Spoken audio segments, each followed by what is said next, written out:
भगवते वासुदेवाय।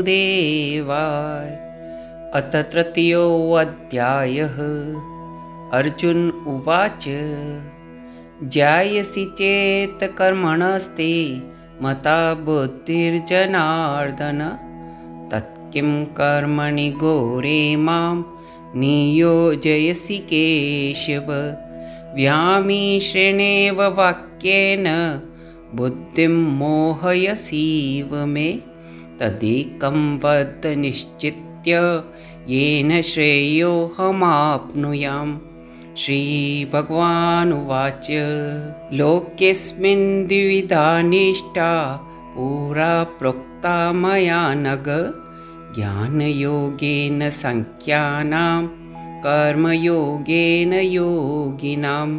न कर्मणामनारम्भा नैष्कर्म्यं पुरुषोऽश्नुते न च सन्न्यसनादेव सिद्धिं समधिगच्छति।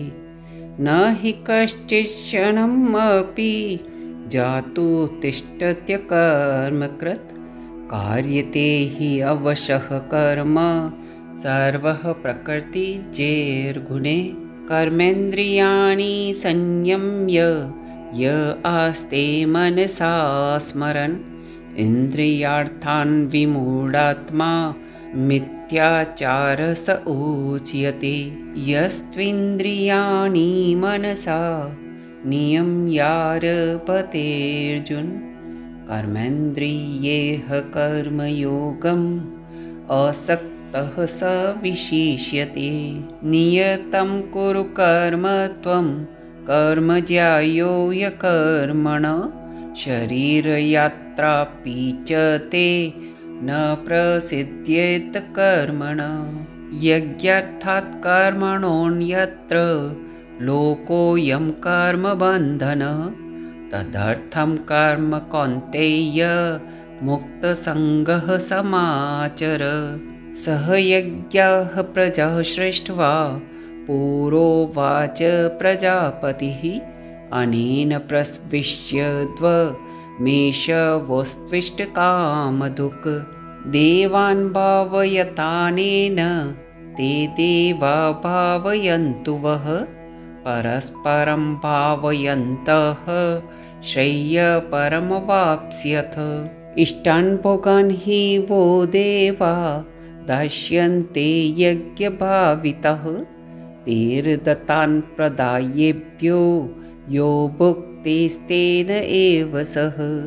यज्ञशिष्टाशिनः सन्तो मुच्यन्ते सर्वकिल्बिषैः भुज्यते ते त्वगं पापा ये पचन्त्यात्मकारणात्। अन्नात् भवन्ति भूतानि पर्जन्यादन्नसम्भव यज्ञात् भवति पर्जन्यो यज्ञः कर्म समुद्भव। कर्म ब्रह्मोद्भवं वेदे ब्रह्माक्षरसमुद्भवं तस्मात् सर्वगतं ब्रह्म नित्यं यज्ञे प्रतिष्ठितम्। एवं प्रवर्तितं चक्रं नानुवर्तयति हय अगायुरिन्द्रियारामो मोघं पार्थ स जीवति। यस्त्वात्मरतिरेव स्यात् आत्मतृप्तश्च मानवः आत्मन्येव च सन्तुष्टस्तस्य कार्यं न विद्यते। नैव तस्य कृतेनार्थो न कृतेनेह कश्चन न चास्य सर्वभूतेषु कश्चित् अर्थव्यपाश्रय। तस्मात् असक्तः सततं कार्यं कर्म समाचर असक्तो याचरन् कर्म परमाप्नोति पुरुषः। कर्मणेव हि संसिद्धम् आस्थिता जनकादय लोकसङ्ग्रहमेवापि सम्पश्यन् कर्तुमर्हसि। यद्यदाचरति श्रेष्ठः तद्देवेतरो जनः स यत् प्रमाणं कुरुते लोकः तदनुवर्तते।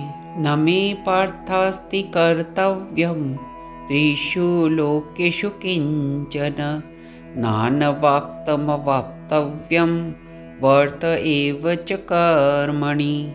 यदि अयं न वर्तेयं जातु कर्मण्यतन्द्रितः, मम वर्तमानुवर्तन्ते मनुष्याः पार्थ सर्वशः।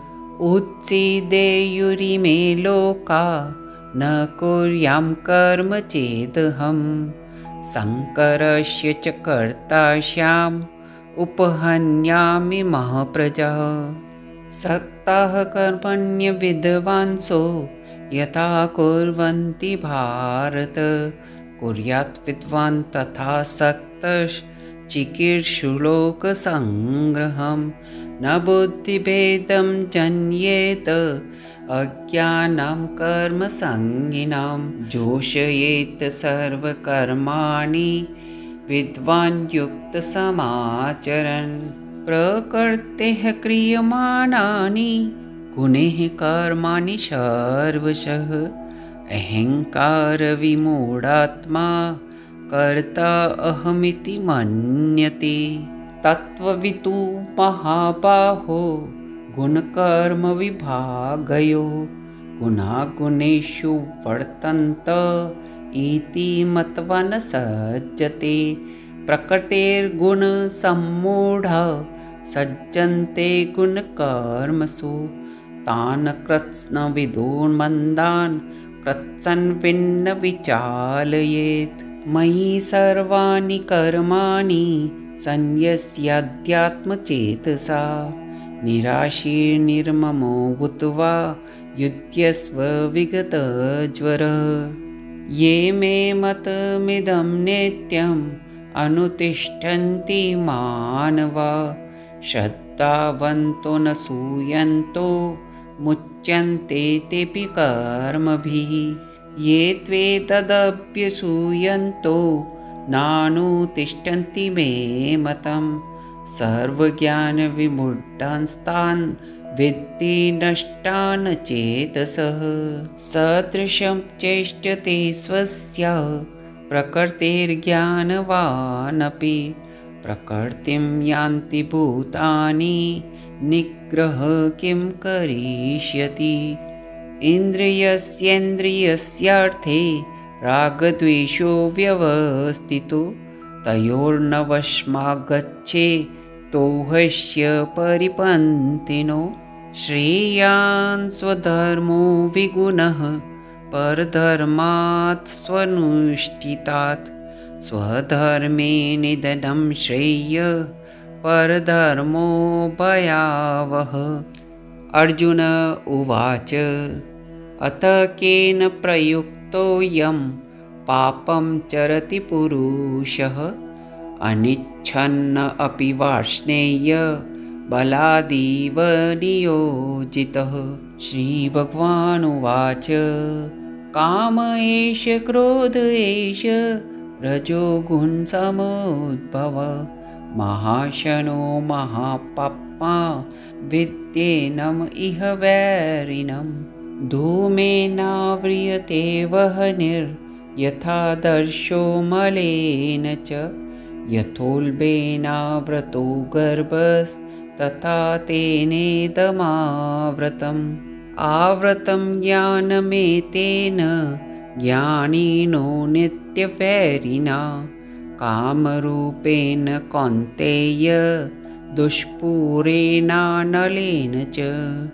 इन्द्रियाणि मनोबुद्धिरस्याधिष्ठानमुच्यते, एतैर्विमोहयत्येष ज्ञानमावृत्य देहिनम्। तस्मात् त्वम् इन्द्रियाण्यादौ नियम्य भरतर्षभ, पापमानं प्रजह्येनं ज्ञानविज्ञाननाशनम्। इन्द्रियाणि पराण्याहुरिन्द्रियेभ्यः परं मनः, मनसस्तु परा बुद्धिर्यो बुद्धेः परतस्तु सः।